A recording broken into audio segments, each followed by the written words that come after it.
we spent the week at a pastor's conference. We talk about that. We talk about preaching, and we discuss whether or not Ben can spell. Welcome to the To Be the Church podcast, where we explore what it looks like to truly be the church in today's culture. Andrew's here. I'm Tyler. Andrew, it is Thursday. Yeah. March 13th, my mother's birthday. Dude, today's Gavin Hesse's birthday. And Joel Huna. It's like half of our church birthday. Joel Huna? Yep. Dude, yeah. shout outs to all them. Happy birthday, everybody. Friends. Happens to be Colin Hesse's birthday, too. Oh, Gavin's twin? That makes sense. Yeah. Actually, if I was a twin, I would want to be like an 11:59, 12:01 situation where I had different birthdays. But I don't think you can choose that. It's a different conversation for a different day. Yep. All right, so I would really wish Ben was here today. Why? I was going to give Ben a spelling test. So we were at this conference this week. We'll talk about that more in a minute. Yep. And Ben left a day before I did. And he texts me in the evening. He's like, hey, I left my tablet at the hotel I was staying at. He's like, I gave them your name. Can you go run by and pick it up for me? And so the next morning I go by and I pick up the tablet. It's right there. And it's in my office. I should grab it. But it's like they put it in a bag, and they put like Ben Potloff and his phone number on it. Yeah. Will be picked up by, and the thing I wanted to do with Ben today is give him a spelling test and see if he knows how to spell my last name. Clarence? Yes. See where the breakdown happened. If it was like, Bro, if he doesn't know how to spell my last name, Yeah. or if it was like lost in translation, or if the person at the inn at Seaside is just ridiculous. Because, go ahead. Did he call him over the phone, I wonder? If he just said Tyler Clarensaw over the phone, yeah. it's probably them. But, So- I mean, well, okay. Now I want to guess the spelling that they used. Okay. Like, I'll tell you this. It's the worst spelling of my name ever. That I've ever even, or like audibly that I've heard somebody try to pronounce it. Like it's the worst. Like the worst before this was Clarenclock. And I'm like, it says it's SAU at the end and you added CLOCK. Like how did that go? But it was worse than that. Clarenclock, dude. I kind of love that. That's my second favorite Tyler name ever. My first favorite is you and your buddy when you were kids that would say your names backwards. Oh yeah. Yeah. Uasnarok Relight. That's my name backwards. Clarence saw Tyler backwards. Uasnarok Relight. But my Every friend, time you say that, yeah, I love that. Dude, that's my sixth grade. My buddy Jordan, his name is better though. His name was Jordan Rudinis, which is Sinador Nadraj. That's the one, dude. Sinador Nadraj. That's the one that I can't get over. And I don't know why I've never tried to do mine backwards. But okay, so Clarensaw. Yeah. Clarenclock, dude. I'll give you a hint. The second letter was an O. Oh, wow. So like, I was just picturing like SAW instead of SAU. No, that happens all the time. But yeah, the second letter was an O. So Colornsra? No, it was Corbinsaw. COARB. Wow. was Maybe it's because Ben thinks that's what it's spelled because he went to Corbin I was University. really hoping that we get in here and I'd be like, Ben, spell my last name. And he'd be like, COARBNS. Okay. We're killing Ben right yeah, now. I miss you, Ben. Yeah. Love you, buddy. Okay, but let's talk about our week. So we're a part of a network called Church Venture Northwest, which is a part of the Venture Church Network nationwide. And they have an annual conference for the churches in the Northwest. I believe these are churches in Oregon, Washington, Idaho, and Alaska. Yeah. Is that correct? And this idea, I mean, even in the name, it's the annual enrichment conference. And it's this bringing together of pastors and church leaders in order to encourage and enrich and provide rest for ministry leaders. And so this is our second year being a part of Church Venture. I was at the conference last year. Were you at the conference last year? I was not. No, Okay. it was during my kids' spring break. Okay. I was south. I was like in Cannon Beach. during Okay. that. Yeah. So yeah, I was there last year, but this was our second year part of it. But it was a kind of a cool event. You were the keynote speaker in the evening sessions, and one of our leaders, Tim Smith, and he brought a band from NGC who ran all the music and stuff. But yeah, we just want to talk about that a little bit. So you got back late last night. I got back a little earlier in the day yesterday. Next day, like what are your just general thoughts when people are like, how was your week? Yeah, it was awesome. I actually just had a phone conversation with one of the many birthday people today. I was talking to Gavin on the phone, and telling him about it, and it was really good, man. Super refreshing. Those are weird contexts because, like, I was sitting next to a guy last night before I got up to do the final session, kind of closing message of the conference, and a buddy named Sergio, who's down at West Salem at a church down there, and he's a super encouraging guy. And in fact, it was a really cool moment because, like, the first day, and Tim was leading the music and the band there, Stara and others, and Austin was in that. Now I got to name everybody, Bearded Mike and Andrew. And so, And Astera. yeah, Astera, I said Astera. Oh, okay. And so they were all doing the music. And that first night, it's Monday night. I just preached Sunday, travel out there Monday and go to bed. And I was like super worn out. And I just felt super spent before getting up there.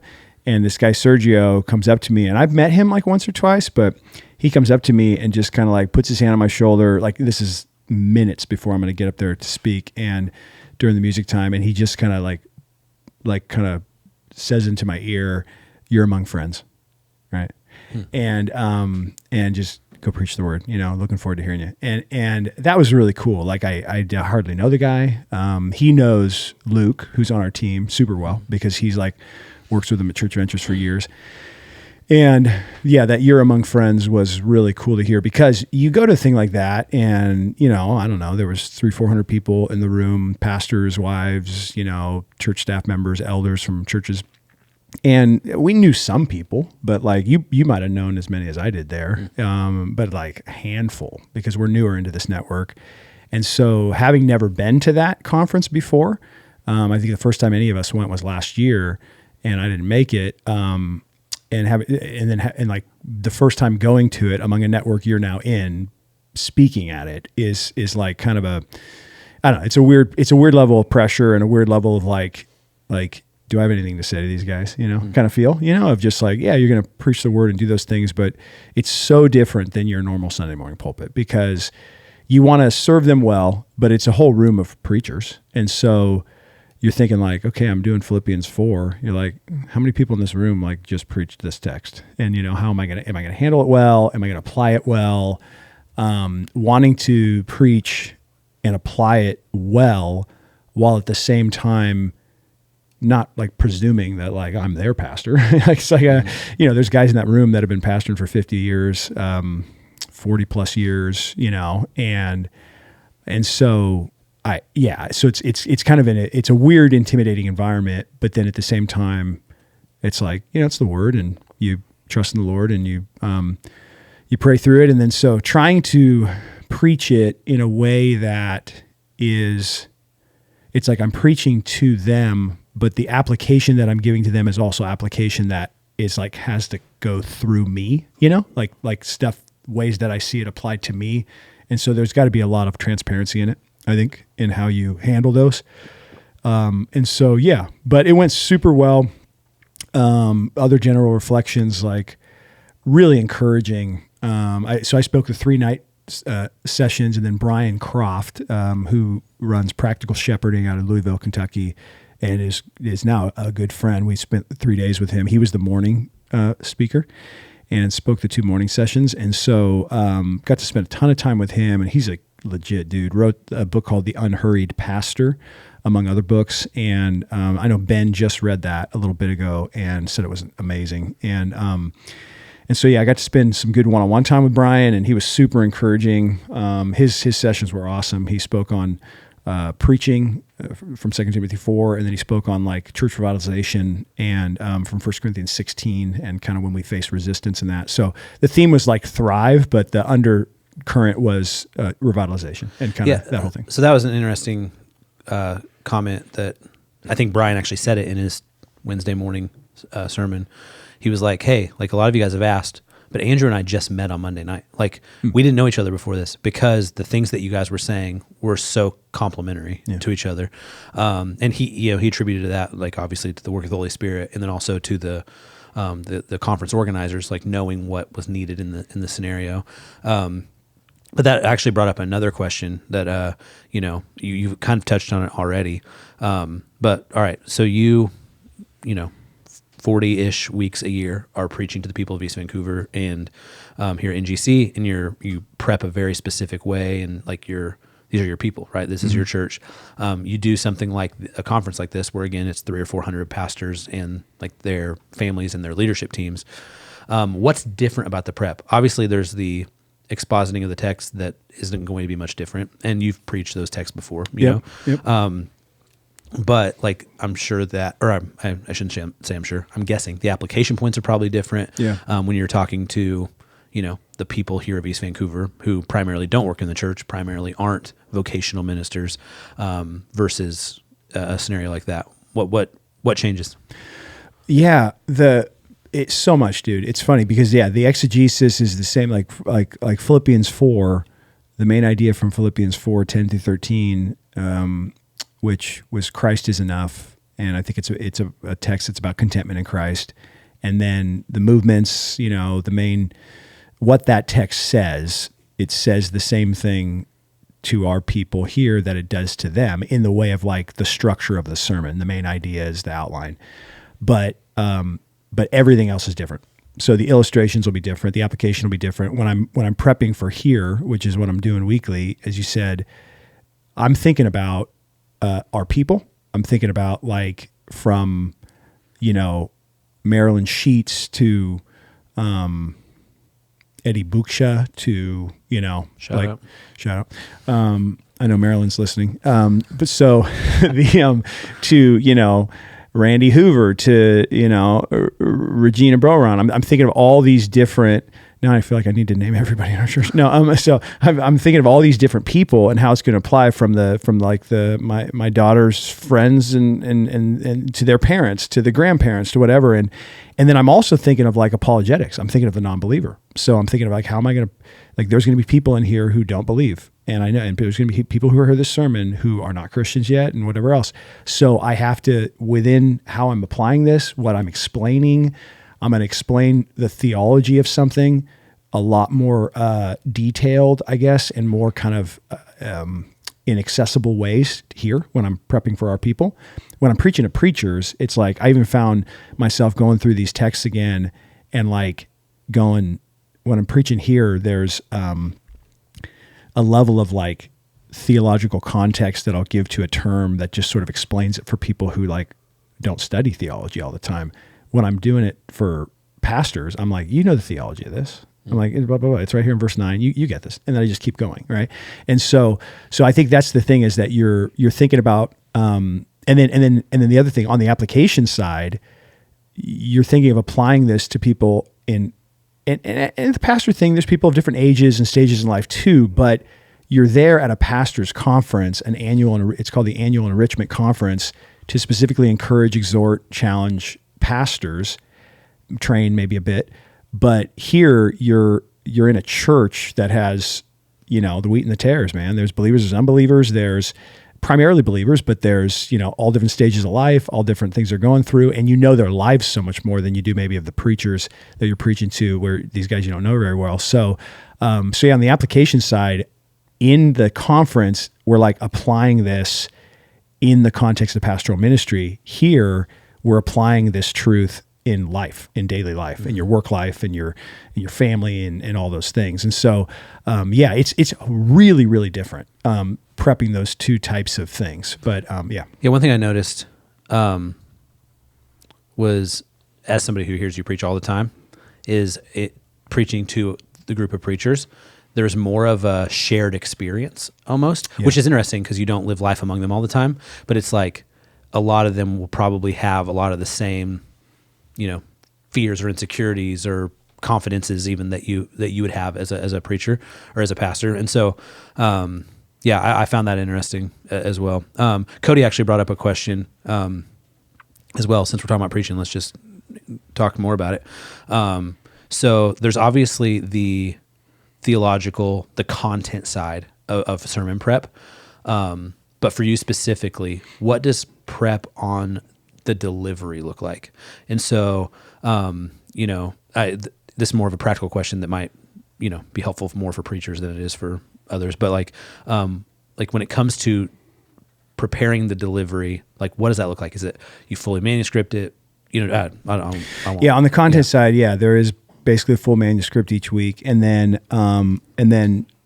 when I'm yeah, and guys, actually, preachers do ask me this a lot of how do you prepare to deliver it? Like, do you practice? Do you say these things? What do you do? And so during the week when I'm preparing the content of a sermon, there will be times when I'm working it out in my head. I'll be driving along and, I'll be going from my house to the church facility or whatever to go into the office, and I'll be like in a mode where I'm prepping a certain part of the sermon, and I'll think out loud. I'll kind of talk it out as I'm driving along, a certain concept or whatever. And then, but the main part of that is, I want to make something up right now, but I'm just too tired to. I want to make up a thing about like looking in the mirror and flaring my nostrils and stuff, but I can't. I'm too tired. Sunday morning I'll come in and I'll be in super early, and that's when my manuscript has been written, and I'm gonna synthesize it down into what I call a pulpit copy. And the pulpit copy is the notes I'll bring up there, and I don't bring more than 4 pages of notes at 14-point font Calibri, if you're keeping track at home, and that's important because the format that I do that in, and it's not a manuscript that I bring up there. It's like an outline manuscript, so it has kind of things in bold and kind of catches the eye and whatever. And so the goal of whatever you bring into the pulpit is to bring what you need into the pulpit, the level of, preferably you're preaching without notes. Preferably I'm preaching without notes, but life happens and you can't always fully internalize the sermon to that point. So that's a whole nother podcast. But if I'm going to bring up notes, it'll just be what I need to be able to trigger my mind to remember the story, that content, that level of whatever, so that I can keep as much eye contact and focus on the congregation as possible, so that I'm not so note bound, right? And because for delivery, and that's why it's great to preach without notes, because if you just got your Bible there and you've got it all in your head, you can really engage with the congregation and kind of be fully present there without looking down, right? So what I'll do is on that Sunday morning, I'll be scaling down until I get it to that 4 pages to print. And as I'm doing that, I'm walking through it. I'm like reading out loud through the text. I'm reading out loud through my introduction. If you don't manuscript, you at least want to manuscript out your illustrations, like your stories, your introduction and your conclusion. Because if you don't do that, if you're just like story about when the dog bit me or whatever, if you just do that, like, and you don't work that story out, you don't rehearse that story a little bit, like again, preferably you write it out on paper, you articulate it, and then the phrases are formed and you kind of have an idea beginning to end. If you're not going to do it that way, at least speak that story out loud so that you can kind of from front to back, right? From the beginning of the story to the end of the story. Because if you don't do that, you get up there and you're meandering through and you're losing your way, and then you're adding details that don't need to be in there that aren't going to serve the content that you're trying to illustrate. So you have to manuscript out your illustrations and fully speak them out. And just for the sake of like not leaving it extemporaneous and then being overlong with it or whatever. So yeah, and that was taught to me in seminary. That was kind of in the Haddon Robinson preaching world there. Gordon Conwell was, and that's where I picked up the format of what I do is these. It's technically more of an outline manuscript because it does have like the Roman numeral points and the sub points, but then everything else is manuscripted out, and it's served me for 20 plus years of preaching. That helps me to remember those things. So yeah, so I do, if you were to have a hidden camera, which I hope you don't, Cody, in my office, you'd see me on Sunday mornings as I'm going through that. I'll be pacing around. I'll be kind of like working out. You want to keep like your introduction, the first several sentences that you're going to say, you want to keep that sharp and tight and make sure it's engaging, that kind of that hook part of it. And so I'll walk through that, and there's actually times that like, there'll be moments of the sermon that I'm thinking of. When I say walk through it, I mean, I'm actually like kind of pacing around in my office and kind of saying it out loud and thinking about how it's going to ring or how to say it and processing it verbally, but then also kind of hearing how I'm saying it. And so I've never, ever in my life stood up and kind of practiced a whole sermon out loud. I've never done that. Some guys do that. If that serves you well, cool. I think. Yeah, I was just talking to one of our preachers the other day. Yeah, and it was somebody who was guest preaching at NGC, and they were like, "Yeah, I'll be between 37 and 38," and And I kind of looked at him like, that's pretty specific, you know? And they're like, I ran it twice and that's what it was. And so it was like, that was their process for that. Yeah. And more guys do that than I realize, but I've never done that once in my life. I don't, and this is maybe this is a different podcast too, but public speaking and being up in front of people, through both theater, but then also through, just kind of some stand-up comedy stuff I did in high school and, you know, leadership stuff that got me up in front of the school and speeches that I would give and stuff like that before I was even doing any preaching type stuff. Speaking extemporaneously in front of people is something I've been doing since I was like, 12. And so I don't know. It's like I kind of came up in that world where by the time I started preaching, I was used to being up in front of people and kind of having to find my way and engage them without having to be over rehearsed on it, I guess you could say. So, obviously now with the content and sort of the guardrails that are on that, when I'm trying to preach the text, I've gotten a lot stronger, but, no, I don't think I would have the patience to go for like 38 minutes and practice my sermon, man. I'd be like, I don't think I could do it. So I definitely do rehearse parts of it, but there's no rhyme or reason to it. It's just sort of verbal processing throughout the week. And then definitely before I get up, they're doing a little bit of that, but yeah, so. Yeah, that was cool. Yeah, it was a great week. You had mentioned Brian Croft, and at some point in the weekend, Ben was like, yeah, he wrote a book recently that I read, and I was like, that's cool. I get home last night, and I'm just like repositioning stuff in my backpack, and I pull out a book that I'd ordered like a month ago, and it was The Unhurried Pastor. Yeah. I'm too hurried. I hadn't read it yet, but like, you got to read that. Yeah. Like I pulled it out. I was like, oh, that's literally the guy that we've been hearing from the last couple mornings. That was really cool. So yeah, Practical Shepherding. It's Brian Croft, Croft.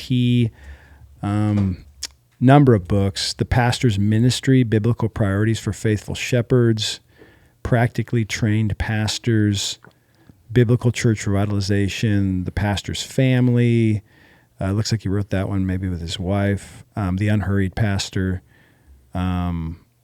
Dude, this was one of his earlier ones, I think. It's called Visit the Sick, Ministering God's Grace in Times of Illness.